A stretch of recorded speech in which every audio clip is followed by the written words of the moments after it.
Nama Apriani Francisca Raffo, NPM 22210054. Bab 1. Pengertian komunikasi dan pembangunan. 1. Pengertian pembangunan. Pembangunan adalah suatu proses perubahan yang bertujuan untuk meningkatkan kualitas hidup masyarakat. Perubahan ini bisa meliputi berbagai aspek seperti ekonomi, sosial, budaya, dan lingkungan. Pembangunan tidak hanya sekedar pertumbuhan ekonomi, tetapi juga mencakup pemerataan kesejahteraan, peningkatan kualitas hidup, dan pembangunan berkelanjutan. 2. Pengertian komunikasi. Komunikasi adalah proses penyampaian pesan dari satu pihak ke pihak lain.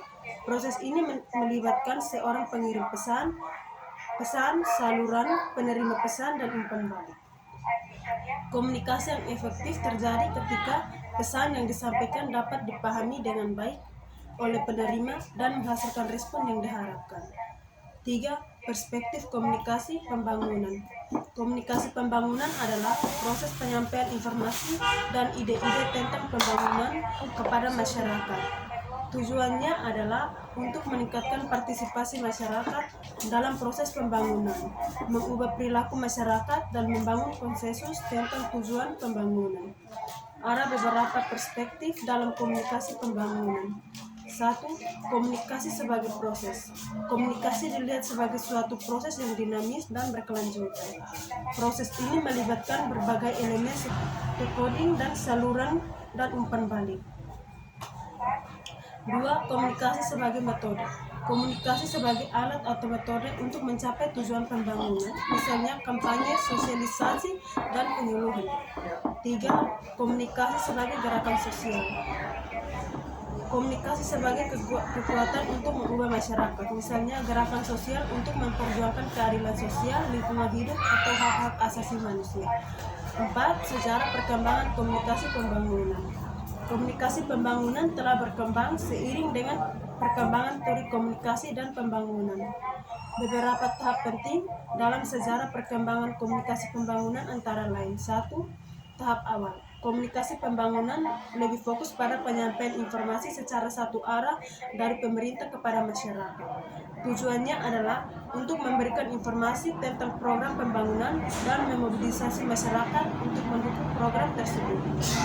2. Tahap partisipatif. Mulai muncul kesadaran bahwa komunikasi pembangunan harus bersifat dua arah. Masyarakat tidak hanya sebagai penerima informasi, tetapi juga sebagai pelaku aktif dalam proses pembangunan. 3. Tahap kritis. Muncul kritik terhadap pendekatan komunikasi pembangunan yang terlalu berorientasi pada pembangunan ekonomi. 4. Tahap postmodern. Komunikasi pembangunan semakin kompleks dan beragam. Muncul berbagai pendekatan baru seperti komunikasi berbasis komunitas, komunikasi interaktif, dan komunikasi melalui media sosial. Faktor-faktor yang mempengaruhi perkembangan komunikasi pembangunan antara lain. 1. Perubahan teknologi. Perkembangan teknologi informasi dan komunikasi memberikan peluang baru untuk melakukan komunikasi pembangunan yang lebih efektif dan efisien. 2. Globalisasi. Globalisasi mempercepat arus informasi dan memperluas jangkauan komunikasi. 3. Demokratisasi. Proses demokratisasi mendorong partisipasi masyarakat dalam mengambil keputusan dan menuntut transparansi dalam pengelolaan pembangunan. Bab 2. Komunikasi nonverbal dalam pembangunan. 1. Komunikasi nonverbal. Komunikasi nonverbal adalah segala bentuk komunikasi yang tidak melibatkan kata-kata lisan atau tulisan. Ini mencakup ekspresi wajah, gerakan tubuh, kontak mata, sentuhan, dan jarak antar pribadi. Meskipun seringkali tidak disadari, komunikasi nonverbal memiliki pengaruh yang sangat kuat dalam interaksi manusia, antara lain. 1. Melengkapi komunikasi nonverbal. Komunikasi nonverbal seringkali melengkapi dan memperkuat pesan yang disampaikan secara verbal. Misalnya senyuman tulus saat mengucapkan selamat dan dapat membuat pesan lebih bermakna. 2. Menyampaikan emosi. Ekspresi wajah dan nada suara dapat mengungkapkan emosi yang sulit diungkapkan dengan kata-kata. 3. Membangun hubungan. Komunikasi nonverbal yang efektif dapat membangun rasa percaya, empati, dan kedekatan antara individu. 1.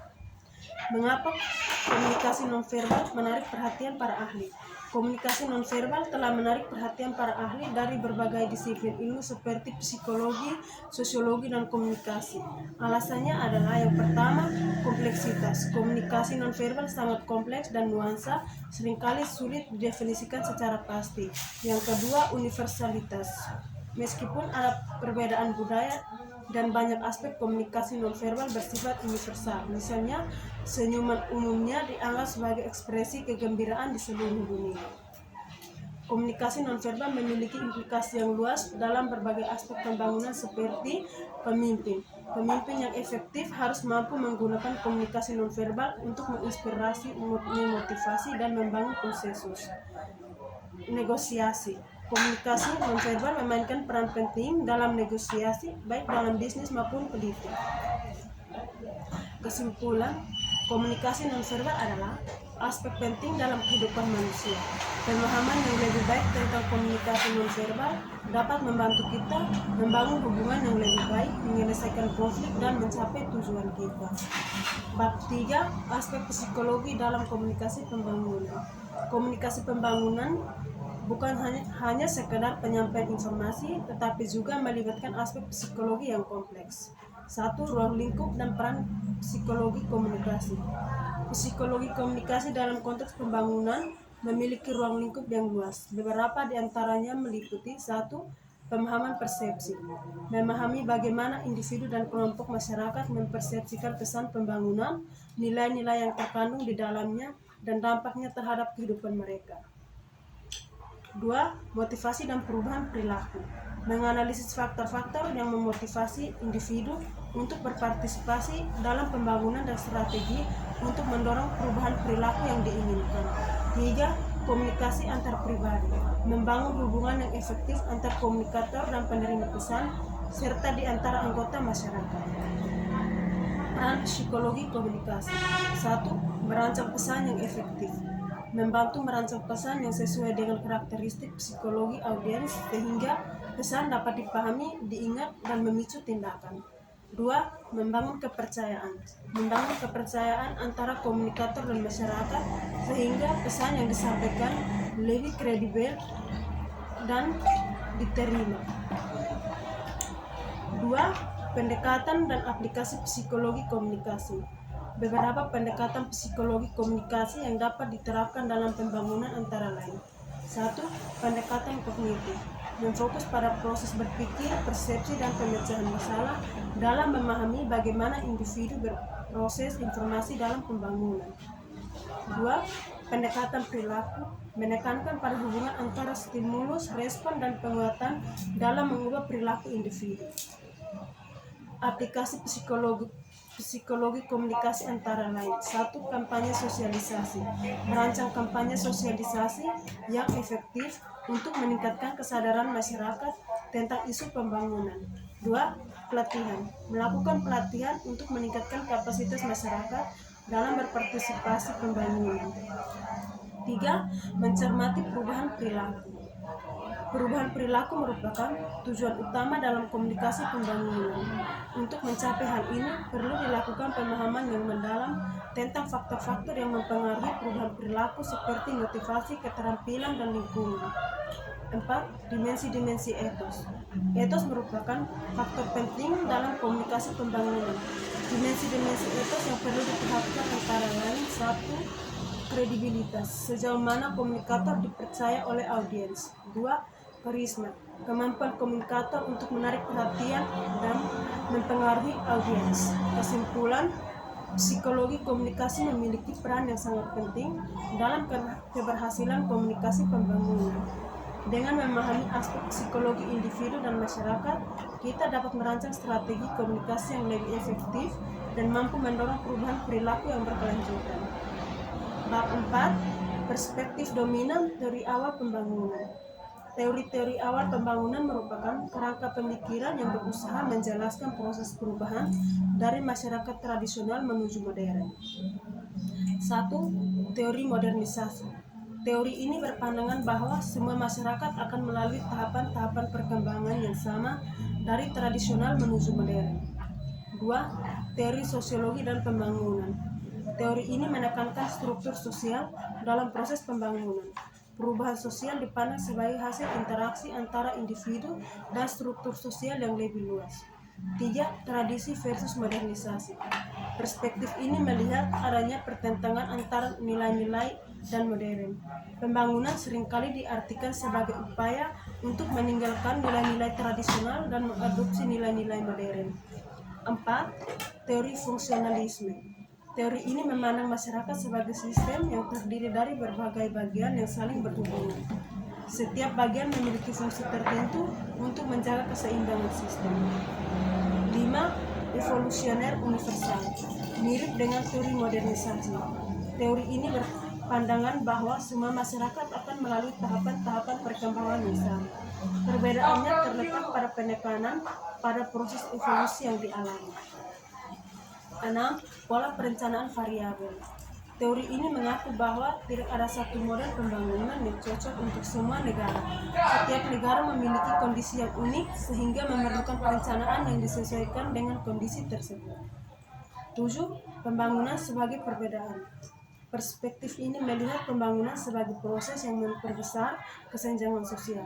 Pembangunan seringkali menguntungkan kelompok tertentu dan merugikan kelompok lain. 8. Schmelzer diferensi struktural. Model ini mengasumsi bahwa pembangunan mengikuti jalur tunggal dari tradisional menuju modern. Negara-negara berkembang dianggap sebagai negara yang tertinggal dan harus mengejar negara-negara maju. 9. Teori atribut psikologi individu. Teori ini menekankan peran individu dalam proses pembangunan. Kualitas individu seperti motivasi pendidikan dan keterampilan dianggap sebagai faktor penting dalam mendorong pembangunan. 10. Soleman, pembangunan politik dan berkeadilan. James Soleman berpendapat bahwa pembangunan politik yang berkeadilan adalah kunci untuk mencapai pembangunan yang berkelanjutan. 11. Asumsi teoritis dan metodologi. Setiap teori memiliki asumsi teoritis dan metodologi yang berbeda. Asumsi-asumsi ini mempengaruhi cara kita memahami dan menganalisis proses pembangunan. 12. Implikasi kebijakan pembangunan. Teori ini membangun implikasi yang signifikan bagi kebijakan pembangunan.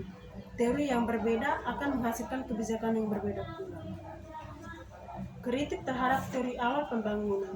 Teori-teori awal pembangunan seringkali dikritik karena terlalu menyederhanakan proses pembangunan dan kurang memperhatikan konteks historis dan budaya yang spesifik. Selain itu, teori-teori ini juga seringkali dianggap sebagai legitimasi bagi negara-negara maju untuk mendominasi negara-negara berkembang. Kesimpulan, teori-teori awal pembangunan memberikan dasar yang penting untuk memahami proses pembangunan. Namun, kita perlu menyadari bahwa teori-teori ini memiliki keterbatasan dan tidak dapat dijelaskan semua aspek kompleksitas pembangunan. Bab 5. Komunikasi dan perspektif dominan.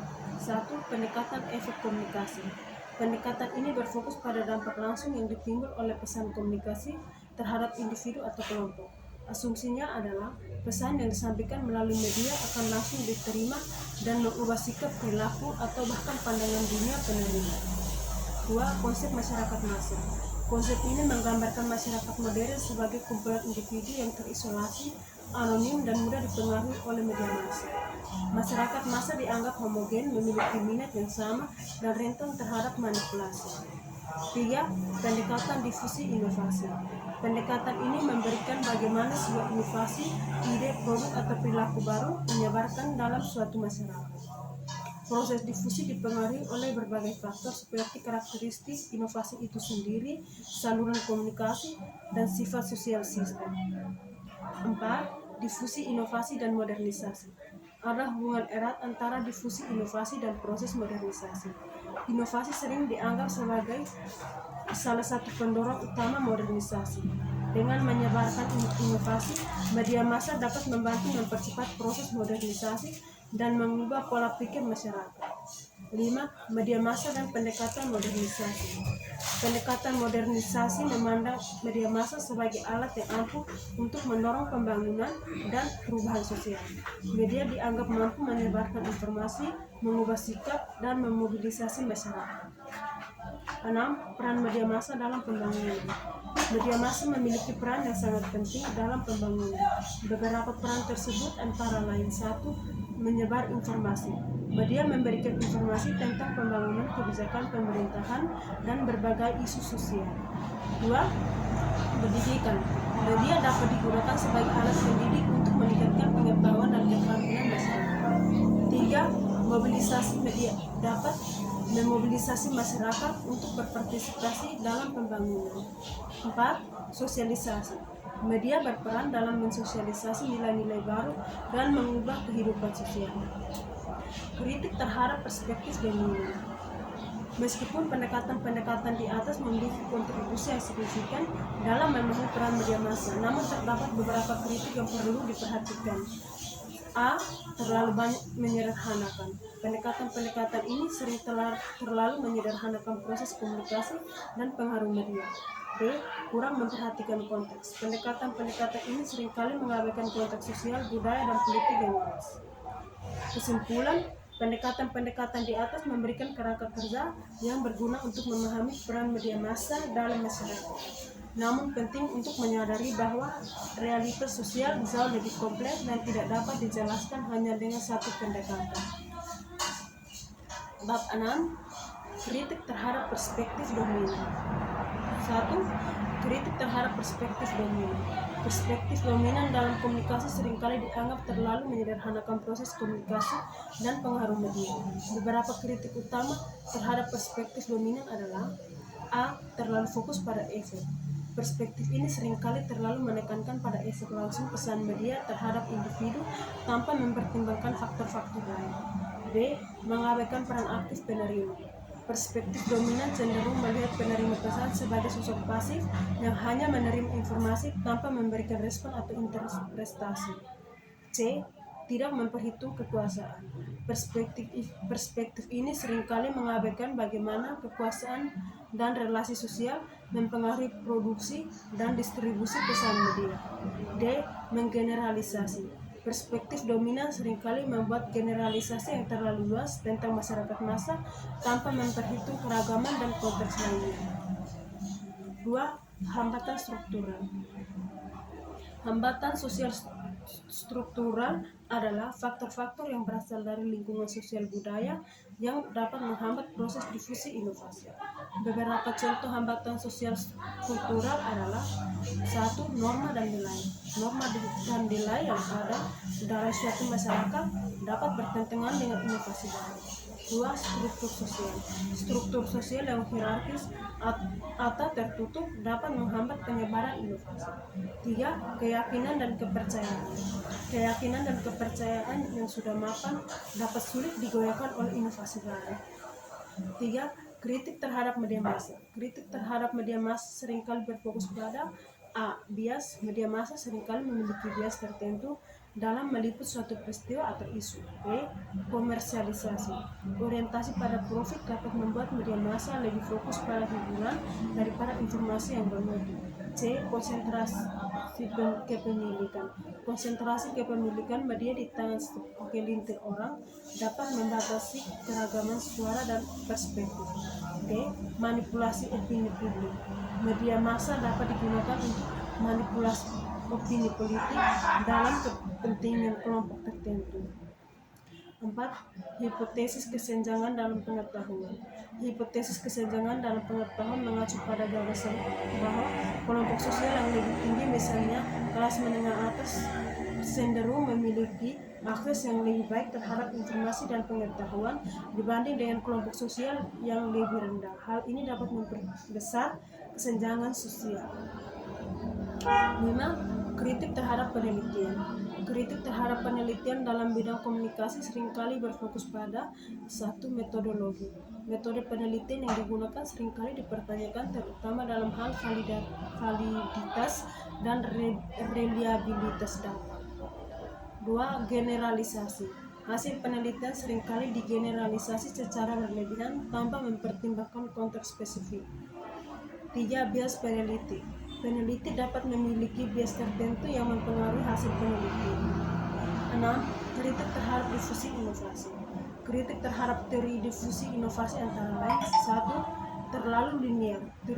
teori ini seringkali menggambarkan proses difusi sebagai proses yang linear dan bertahap. 2. Mengabaikan resistensi. Teori ini kurang memperhatikan faktor-faktor yang dapat menghambat atau menolak adopsi inovasi. 3. Tidak memperhitung konteks sosial. Teori ini seringkali mengabaikan konteks sosial dan budaya yang sangat mempengaruhi proses difusi inovasi. 7. Struktur sosial dan difusi inovasi. Struktur sosial memiliki pengaruh yang signifikan terhadap proses difusi inovasi. Struktur sosial yang lebih terbuka dan egaliter cenderung memfasilitasi difusi inovasi, sedangkan struktur sosial yang hierarkis dan tertutup cenderung menghambat.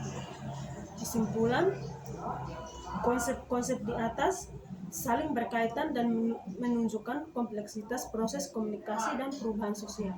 Untuk memahami secara lebih mendalam tentang isu-isu ini, perlu dilakukan kajian yang lebih komprehensif dan mempertimbang berbagai faktor yang saling mempengaruhi. Kesimpulan, konsep-konsep di atas saling berkaitan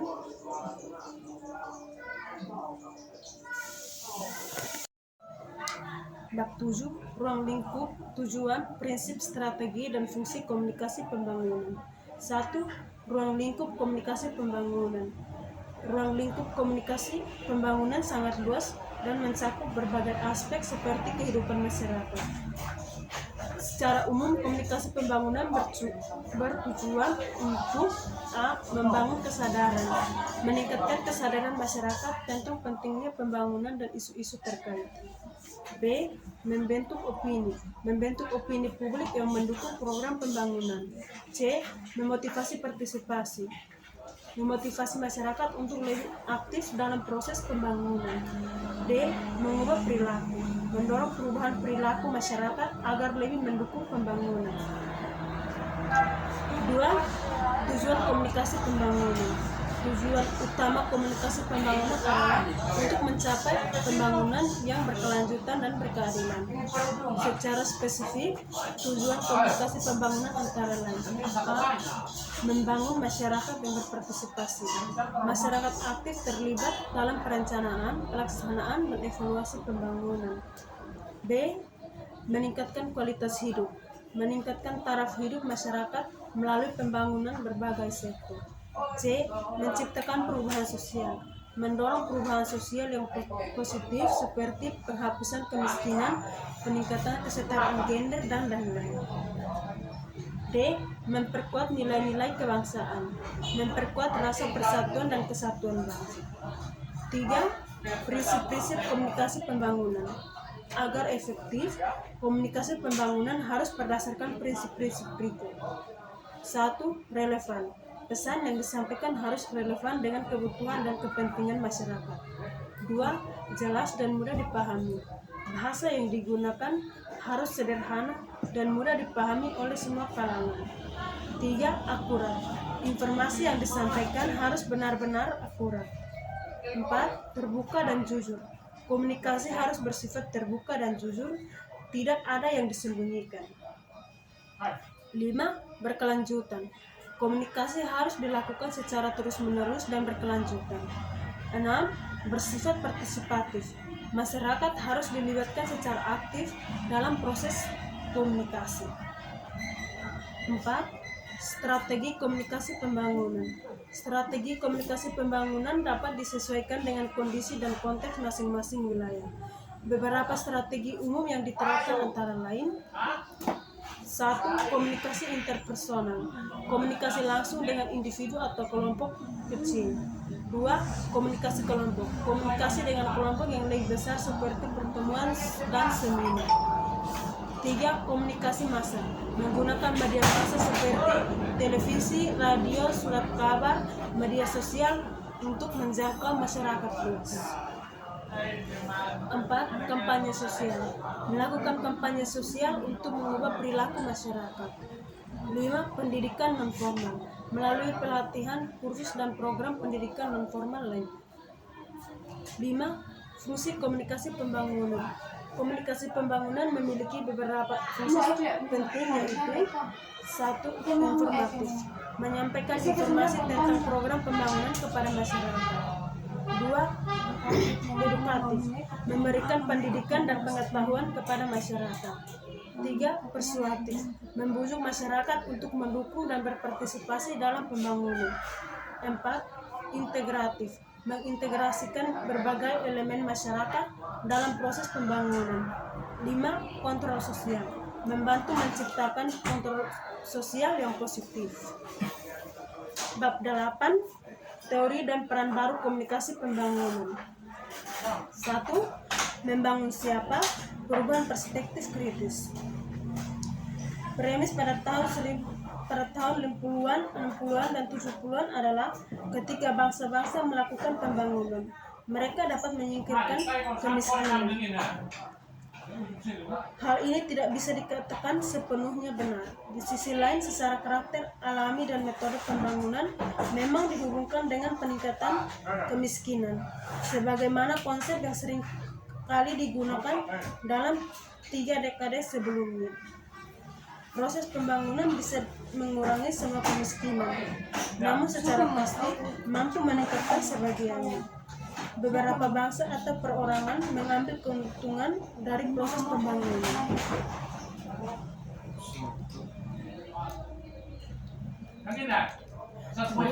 Sebuah kerjasama raksasa, pembuat kebijakan dan pembuatan teori. Poin ini menyoroti pentingnya kolaborasi antara pembuat kebijakan dan pembuat teori dalam proses pembangunan. Antara lain 1. Kerjasama. Pembuat kebijakan membutuhkan landasan teori untuk merumuskan kebijakan yang efektif. 3. Perspektif etis pembangunan. Perspektif etis dalam pembangunan menekankan pentingnya mempertimbangkan nilai-nilai moral dalam setiap keputusan yang diambil. 1. Etika pembangunan. Etika pembangunan tidak hanya tentang pertumbuhan ekonomi, tetapi juga keadilan sosial berkelanjutan, lingkungan, dan penghormatan terhadap hak asasi manusia. 2. Peran komunikasi. Komunikasi dapat digunakan untuk mempromosi nilai-nilai etis dalam pembangunan. 4. Konsepsi pembangunan alternatif tahun 70-an. Pada tahun 1970-an, muncul berbagai kritik terhadap model pembangunan. 1. Konsep alternatif. Beberapa konsep alternatif yang muncul pada saat itu antara lain pembangunan berkelanjutan, pembangunan berbasis masyarakat, dan pembangunan manusia. 2. Peran komunikasi. Komunikasi berperan penting dalam menyebarkan gagasan-gagasan tentang pembangunan alternatif dan membangun dukungan masyarakat terhadap pendekatan baru. 5. Peran-peran baru komunikasi pembangunan. Seiring dengan perkembangan teknologi dan perubahan landasan sosial, peran komunikasi dalam pembangunan semakin berkembang dan kompleks. Berikut adalah beberapa peran baru yang menonjol. 1. Komunikasi digital dan partisipasi masyarakat. Media sosial seperti Facebook, Twitter, dan Instagram memungkinkan masyarakat untuk berpartisipasi aktif dalam diskusi publik, menyampaikan aspirasi, dan mengawasi proses pembangunan. Governance, pembangunan teknologi informasi untuk meningkatkan transparansi dan akuntabilitas pemerintah dalam proses pengambilan keputusan dan pelaksanaan program pembangunan. 2. Komunikasi interaktif dan dialog mutiara. Pertama, webinar dan forum online memungkinkan dialog yang lebih inklusif antara pembuat kebijakan, ahli, dan masyarakat. 2. Aplikasi seluler menyediakan akses informasi yang lebih mudah dan personal bagi masyarakat, serta memungkinkan partisipatif masyarakat dalam survei dan pengambilan keputusan. 3. Komunikasi berbasis data dan analis. Data besar atau big data, pengumpulan dan analisis data dalam skala besar untuk mengidentifikasi tren, kebutuhan masyarakat, dan efektivitas program pembangunan. 2. Visualisasi data. Penyajian data yang kompleks menjadi informasi yang mudah dipahami oleh masyarakat. 4. Komunikasi budaya dan inklusi. Satu, komunikasi lintas budaya, menjembatani perbedaan budaya dan bahasa untuk mencapai pembangunan yang inklusif. Dua, komunikasi dengan kelompok marginal, menjangkau kelompok masyarakat yang seringkali terpinggirkan seperti perempuan, penyandang disabilitas, dan masyarakat adat. Lima, komunikasi untuk pembangunan berkelanjutan. Komunikasi tentang perubahan iklim meningkatkan kesadaran masyarakat tentang dampak perubahan iklim. Bab 9, partisipasi dan komunikasi pembangunan. 1. Partisipasi dan komunikasi pembangunan. Partisipasi dan komunikasi adalah dua elemen kunci dalam proses pembangunan. Keduanya saling terkait dan saling memperkuat. Antara lain, 1. Partisipasi merupakan keterlibatan aktif masyarakat dalam tahapan seluruh pembangunan, mulai dari perencanaan, pelaksanaan, hingga evaluasi. 2. Komunikasi pembangunan, proses pertukaran informasi dan ide antara berbagai pihak yang terlibat dalam pembangunan seperti pemerintah, masyarakat, lembaga swadaya masyarakat atau LSM, dan sektor swasta. Tujuannya adalah untuk mencapai kesepahaman, membangun konsensus, dan mendorong partisipasi masyarakat. 3. Meningkatkan efektivitas pembangunan. Dengan melibatkan masyarakat sejak awal, pembangunan akan lebih relevan dengan kebutuhan dan aspirasi masyarakat. 4. Memperkuat demokrasi. Partisipasi masyarakat merupakan salah satu ciri penting dari sebuah demokrasi. 5. Meningkatkan keadilan sosial. Partisipasi dapat membantu mengurangi kesenjangan sosial dan meningkatkan kesejahteraan masyarakat. 2. Komunikasi baru dialogis kalangan bawah. Komunikasi baru dialogis kalangan bawah merujuk pada bentuk komunikasi yang baru dan lebih horizontal, di mana masyarakat, terutama kelompok marginal, memiliki ruang yang lebih besar untuk menyampaikan suara dan pendapat mereka. Ciri-ciri komunikasi ini antara lain: A. Interaktif, komunikasi berlangsung dua arah, bukan hanya dari atas ke bawah. B.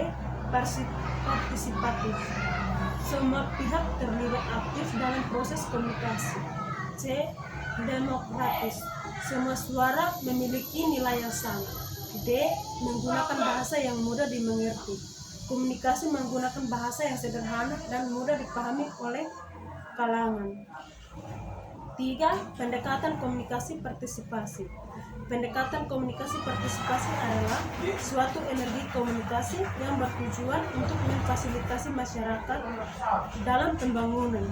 Beberapa pendekatan yang sering digunakan antara lain: 1. Forum diskusi, mengadakan pertemuan untuk membahas isu-isu pembangunan secara terbuka.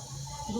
Kelompok fokus, melakukan diskusi dengan kelompok kecil yang representatif untuk menggali pendapat dan persepsi masyarakat. 3. Survei, melakukan survei untuk mengumpulkan data kualitatif mengenai pendapat dan sikap masyarakat. 5.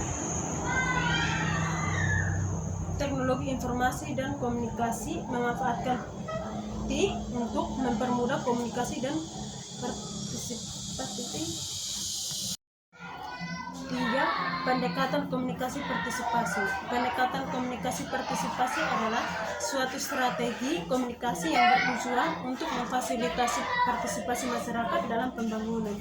Beberapa pendekatan yang sering digunakan antara lain: 1.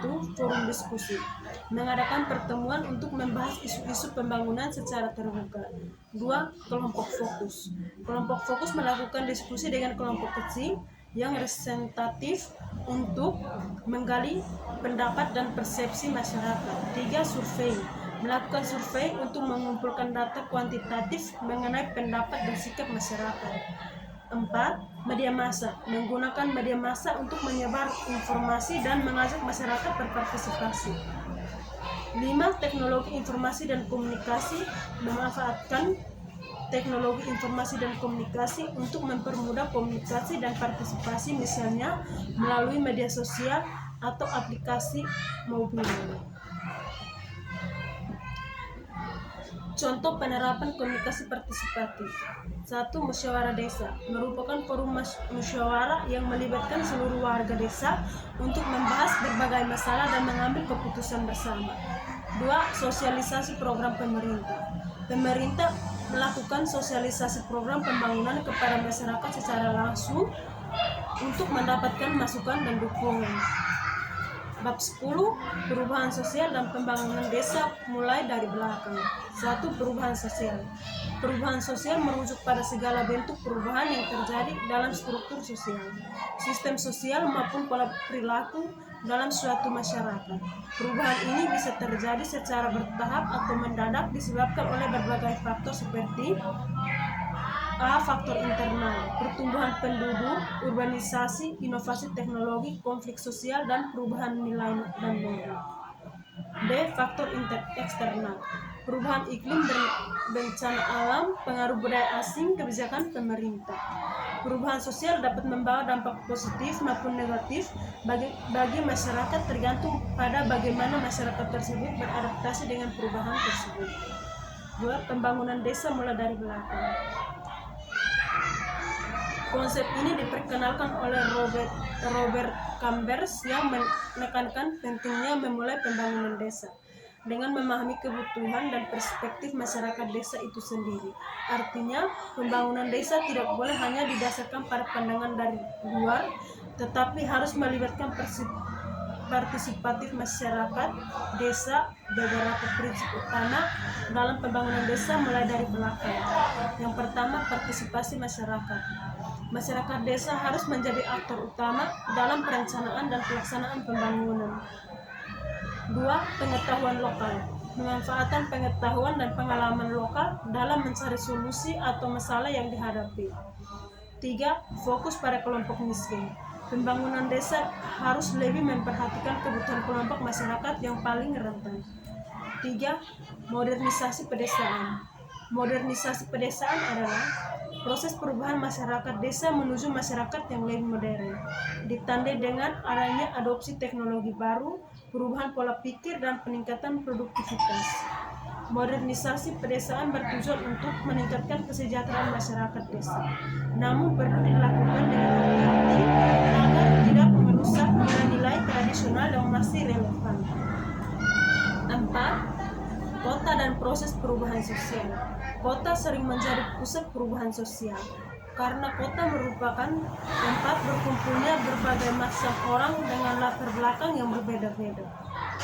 Proses urbanisasi yang cepat dapat memicu perubahan sosial yang signifikan seperti perubahan struktur sosial, munculnya kelas menengah baru, perubahan pola keluarga, perubahan budaya, akulturasi budaya, munculnya subkultur baru, permasalahan sosial, kemiskinan, pengangguran, dan kriminalitas. 5. Perencanaan sosial. Perencanaan sosial adalah proses sistematis untuk mengatasi masalah sosial dan meningkatkan kesejahteraan masyarakat. Perencanaan sosial melibatkan berbagai aspek, mulai dari identifikasi masalah, analisis situasi, perumusan tujuan, pemilihan strategi, hingga evaluasi. Sekian dan terima kasih.